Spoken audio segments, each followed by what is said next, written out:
Hello, and welcome back to day 5 of 100 Days of Clarity.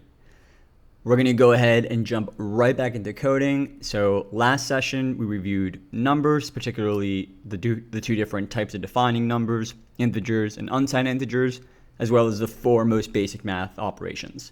Today, we're going to continue that journey and top off by learning about advanced operators, specifically 4 functions that Clarity comes packed with that you would expect to see in most programming languages. And so let's go ahead, open up your IDE, open up your terminal, and let's get cranking. So as we can see here, we're going to go ahead and clear everything. So we're working from a clean slate. And let's start on line 39 and comment in day 5, advanced operators.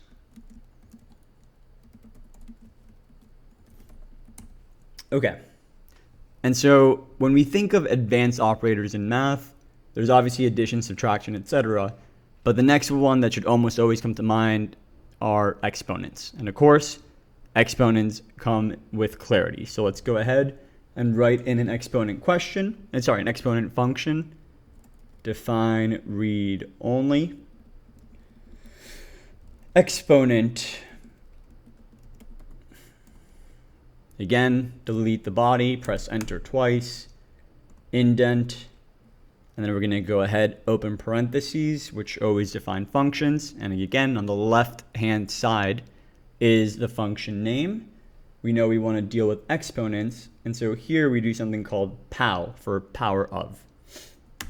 And so let's go ahead and do something simple. We're going to do 2 to the power of 3. We're going to do u2 to the power of u3. Which, as we expect, 2 times 2 times 2 should give us 8. Let's go ahead and run that first. So we can do one function at a time here, since these are a little bit more complicated. We again type in clarinet console, making sure you're in the right directory. And as you can see, we have our function exponent. So let's go ahead and run that. And as you can see, we do indeed get U8. Obviously, this function, power to the power, should be simple enough. So if you want to experiment more with it, go for it. We're going to go ahead and move forward to the next function, which is the square root function, which should make sense. If we have exponents, well, we should also have square roots. And so define read only, square root. Again, delete the body, enter, indent, open parentheses, and here we're going to go ahead and say sqrti. And so that's the square root. And for the square root, we type in a single number, and if it has a square root, it'll be returned. So let's type in u25. And again, we're typing in unsigned integers, so we shouldn't get a value of -5. Go back to the terminal, control twice, up arrow, clarinet console to run again. And we're going to go ahead and this time call square root function. If we go ahead and call that, we can see that we got an error. Sorry, I left a hyphen out between square and root.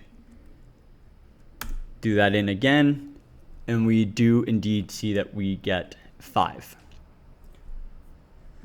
Okay, so now we have both of those functions down. There are 2 more functions left that are usually that come packed with Clarity. The first one is the modulo function, which is also seen in almost any other programming language. And modulo tells us the remainder after a function has been divided. And so we're going to type in modulo. Again, enter, indent, and you use modulo by writing in mod, then the first number that you want to divide by, and the second number. So we're going to go ahead and do u4 by u2. And so the reason I'm doing 2 even numbers is because one of the most popular use cases of modulo is checking if a number is even or odd. And the way you can check that if a number is even is if you divide by 2, are there any remainders? If there is a remainder, then we know that this is an odd number, but if modulo 4 divided by 2 returns 0, then we know that's an even number. And so we go back to the contract, run it again, and now we run the modulo function, and we expect it'll return 0. And indeed it does. And so now let's go ahead and try another value. And we're going to do let's go ahead and do u3. Run the function again. Run the contract again. And you see we get a remainder of 1, which makes sense. 4 divided by 3, 3 goes into 4 one time, and you're left with a remainder of 1. So here it is.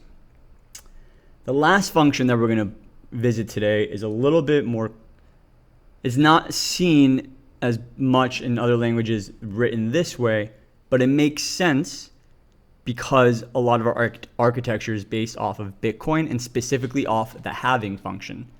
And so if you wanted to do halving in any way, then you realize that 2 to some power, or the inverse of that, is a very valuable function to have.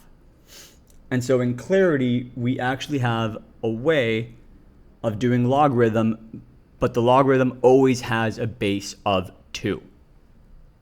So we're going to go ahead, run this last function, define read only, which we're going to call log2. And then in the body, we're going to type in log2. We're going to type in log2, and we're just going to type in 16. And so what this function does is it tells us how many times does 2 need to go to some power to give us 16. And so if we go ahead and save it, we go back to our contract, and we run the clarinet console again, we can see our function log2, and we're going to call it, and we should get a value of 4, which we do. And that's it in terms of advanced operators. Just with these 4 advanced operators and the 4 basic operators, Clarity has a lot of room to work with, and with numbers, whether they're unts or integers. But before we go, I want to introduce you guys to one more concept that is going to change the way we write functions from this day forward. And so one thing that's cool about Clarity is within every function or every parentheses, you can also run another function or another parentheses. And so for example, our log2 example, instead of having u16, why don't we replace that with another way of writing 16, such as multiply u2 u8. And so now instead of writing the number 16, we've passed in a function that also equals 16. Multiply u2 times u8. And if we go back to clarinet console and we run this, we see that we get the same result. And so now you can go ahead and for more practice, go through the rest of this contract, both the simple and the advanced functions we've written, and try messing around with passing functions in where we have the numbers currently. That's one of the basic premises that Clarity is built off of, and it's going to change in terms of our complexity and how we're writing functions. They're going to get more and more complex, and this is the first preview of how that's going to happen. If you got in this far, congrats. We have one more primitive data type to review tomorrow, which are going to be strings. Thank you, and we'll get back to it on day 6.